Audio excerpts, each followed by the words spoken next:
In the board game SETI, we're faced with a lot of different resource types. Many board locations and cards provide a mixture of those resources. How do we know what's what? I'll provide a quantitative framework to help you make choices.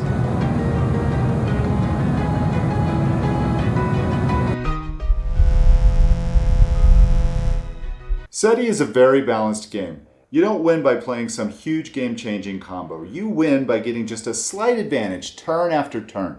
But with so many resource types, it can be hard to tell what actions give you that slight advantage. Would I rather have 3 victory points, a data, a scan at Jupiter, and an income increase? Or would I rather have 2 data, 7 victory points, and a yellow life trace? I'll quantify the value of each resource type in points.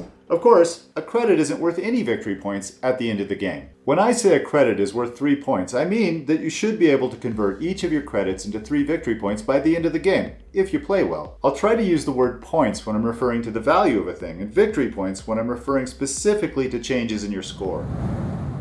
The 3 primary resources are energy, credits, and cards, and they're all generated at the same rate. 1 per tucked card. Further, all 3 primary resources are convertible at the same punitive rate. I conclude that they have equal value. If we look at the text, a standard resource seems to be worth about 3 points each. Publicity is valued as equal to a standard resource in some places and half as valuable in others.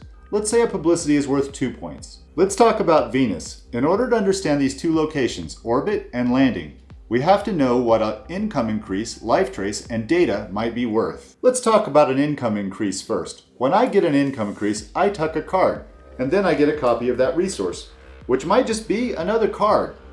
That's an even trade. Then I get another copy of the same resource between rounds for the rest of the game. An income increase in the first round generates 4 more resources. In the second round, 3 more. When assessing actions, we must value income increases by round. A first round income increase is worth a bit less, 11 points, because we must wait so long for our resources. What about life traces? During the first round, a life trace is usually worth 5 victory points and 1 publicity.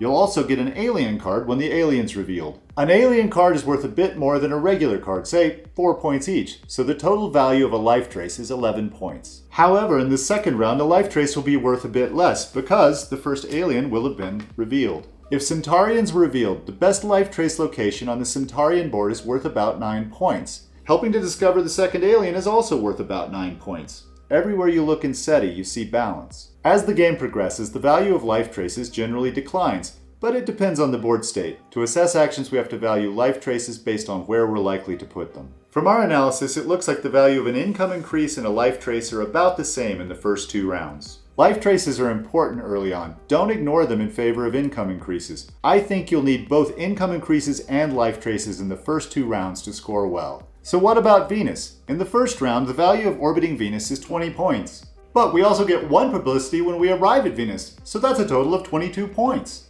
The first round value of landing on Venus would be similar, 22 points, if data were worth 2 points each. That result will prove to be broadly consistent, as I'll show. Perhaps orbits and landings are meant to have the same value. If we assume that orbiting and landing on Mars should have the same value, we can solve for the value of a scan action, which turns out to be 4 points. Using this framework, the value of orbiting or landing on Venus, Mars, Jupiter, or Saturn is all about the same in the first round, between 22 and 25 points. Landing at Uranus or Neptune is worth a bit more, 28 or 29 points, and Mercury is worth the most.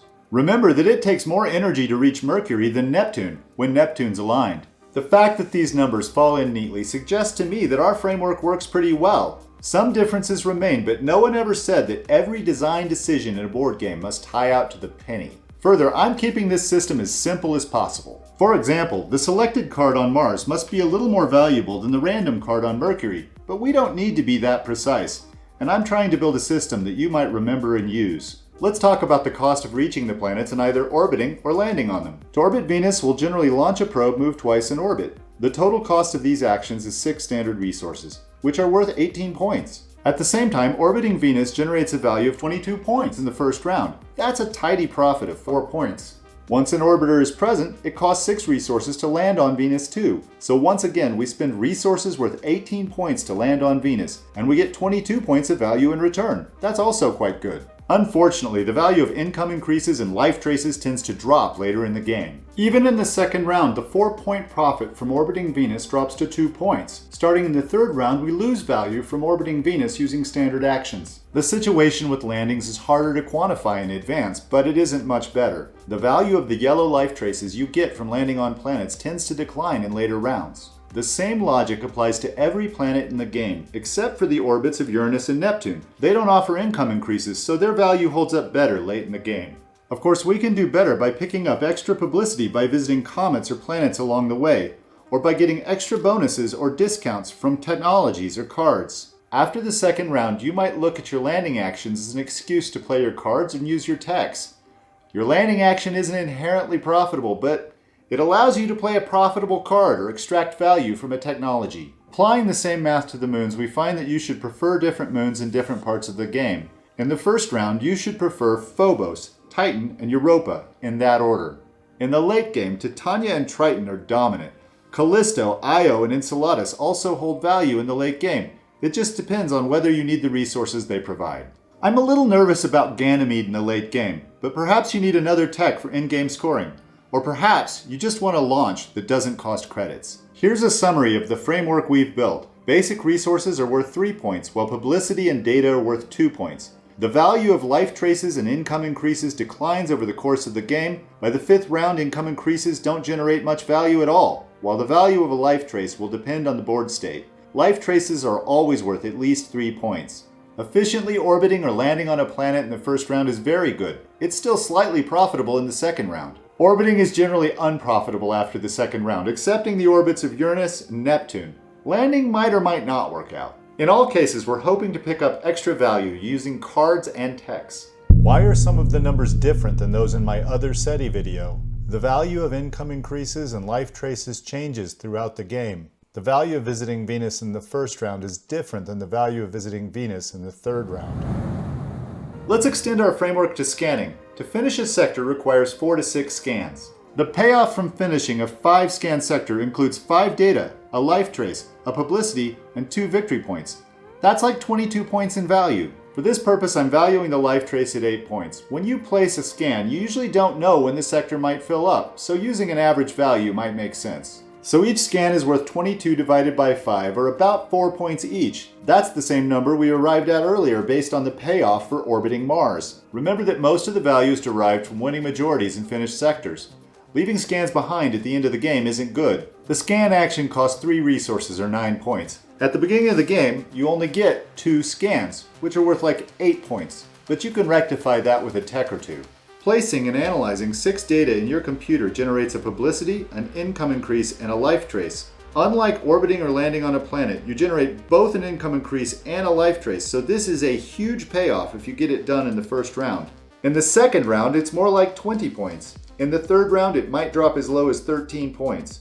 The cost is 6 data and an energy, which is 15 points, so analyzing data is wildly profitable in the first round, but unprofitable by the third round. Of course, you get 2 victory points every time you place a data on a computer tech, so it's clear how you fix the fact that analyzing data loses value over time. In the 5th round, the income increase is worth nada, and the life trace might be worth as little as 3 victory points. Under that scenario, even placing all 4 computer techs doesn't make analyzing data profitable. As an aside, just because analyzing data isn't profitable by this measure, doesn't mean you won't do it. What else are you going to do with your data? What it really means is that your data isn't worth 2 points. You'll still analyze your devalued data, it just won't give you that little bit of something extra that we're looking for in SETI. What about paying 6 publicity for a tech? You've paid 12 points for that tech. Is it worth it? You receive 3 victory points or a resource worth 3 points for taking a tech. If you're the first to take a tech, you get 2 victory points as well. So, you need 7 more points to make your tech break even. With the 2 probes tech, you get a free launch, which is worth 2 credits or 6 points. So the 2 probes tech pretty much pays for itself, even if you never use it. The asteroids tech gives you a publicity or 2 points each time you visit an asteroid. And it increases your options for orbiting or landing on planets. You'll have to use it 3 or 4 times to break even on the tech. The landing tech saves you 1 energy or about 3 points each time you use it to land. You'll need to use it about twice to break even. If you use the moon tech to land on Phobos in the early game, then it's paid for itself. but usually you'll have to land on 2 reasonably selected moons to make it work. Switching to the scanning techs, the Earth scanning tech gives you 2 data to start, so you need to get 3 extra victory points out of the flexibility this tech provides. If you catch even 1 2-point victory point bonus, you're close. The Mercury scanning tech gives you 2 points in value each time you use it, so you need to use it 3 or 4 times. You only get 1 point of profit each time you use the card scanning tech. It might work out for tactical reasons, but given the small hand sizes and the high value of cards in this game, this tech is tough. The launch tech gives you 3 points each time it's used, because this launch only costs 1 basic resource instead of the normal 2. You need to use it at least 2 or 3 times to do well. In a normal game, you might analyze data 4 or more times, so you'll get value out of an early computer tech. In the late game, it's very hard to get value out of a computer tech, so you might prefer to play them early. However, getting an extra credit in the 5th round can be a big deal tactically. So far we found that just about everything in this game is more or less balanced when averaged over the course of the game. But you get much more value for things you do early in the game, and it's hard to generate extra value late in the game. When we apply the same framework to cards, we find that almost all the cards provide more value than they cost, particularly if you meet the conditions for whatever extra benefits they might offer. Consider Pioneer 11 mission. You play the card, which is worth 3 points, but you stand to get 6 points in value from it. Not all cards are created equal though. Some are very profitable. Consider James Webb Space Telescope, which generates 3 scans and a move for a profit of 6 points with no further conditions. I suspect this card reflects a thematic element of the game. The designer sees great value in the James Webb. Other cards are abysmal. With SETI Data Archive, you pay the card and a credit to get 2 data. You're paying 6 points to get 4. Perhaps you really need 2 data, but this card was made for tucking. Or perhaps you should discard it for a publicity. Note that usually discarding a card for a publicity is inefficient. The opportunity cost of discarding a card is usually whatever it would have done if you'd played it. The answer depends on your position in the game. I won't analyze all the cards for you. The point is to help you analyze the cards. Overall though, the cards are profitable, and you win this game by playing cards. Because you don't have enough draws to really cycle the cards much, you'll have to be very flexible. You have to do whatever generates the most points possible from the cards and resources you have. In the first round, you might orbit whatever planet is convenient, even if you have to use standard actions to do so. If someone else has already orbited, you might land instead. As the game continues, the value of everything drops. You need to make use of your cards and technologies to efficiently find value wherever you can get it. We could make this analysis more precise. The game design clearly puts extra value on actions that offer some sort of choice. I haven't incorporated that into my analysis. The game also appears to offer bigger rewards for goals that are harder to achieve. I haven't tried to quantify that. From a player's point of view, you don't really need to quantify the probability that an ensemble of players would achieve a certain objective. I simply don't play cards that I don't think I'm likely to achieve. So, any card I choose to play, I'm highly likely to achieve. I've tested my framework against the 138 cards in the main deck of this game. Generally, I'd like my framework to result in a fixed amount of gain for every card, but board games aren't designed that way. So I tried to minimize the variance in the gain I see from each card. If you do that with absolute gain, you actually find that credits are worth a bit more, say 4 points, but I think that's incorrect. If you minimize the variance in percent gain instead of absolute gain, credits are back to a value of 3 points. I know that was a lot of gibberish. What does it mean? If every card generated 3 points of gain regardless of its cost, I'd tell you to only play low-cost cards so as to maximize your gains. But it seems that the designer of this game knows such things, so higher-cost cards generate higher absolute gains, while lower-cost cards generate lower absolute gains. Like most things in this game, the designers worked hard to build balance into the payoff of different options, which eliminates easy answers, and means that this game really isn't subject to simple, always right strategic advice. Thanks for watching. In my other SETI videos, I'm going to keep things a bit lighter, but I felt that I needed to explain and support the value framework I'd created for use in these videos. I'm sure I'm not the only person who's tried to balance this game, and I'm sure this isn't the only way it could be done. If you've gotten this far, I give you my Hardcore Gamer mark of approval. Welcome to the Hardcore Board Gamers group. Feel free to log your membership in the comments below.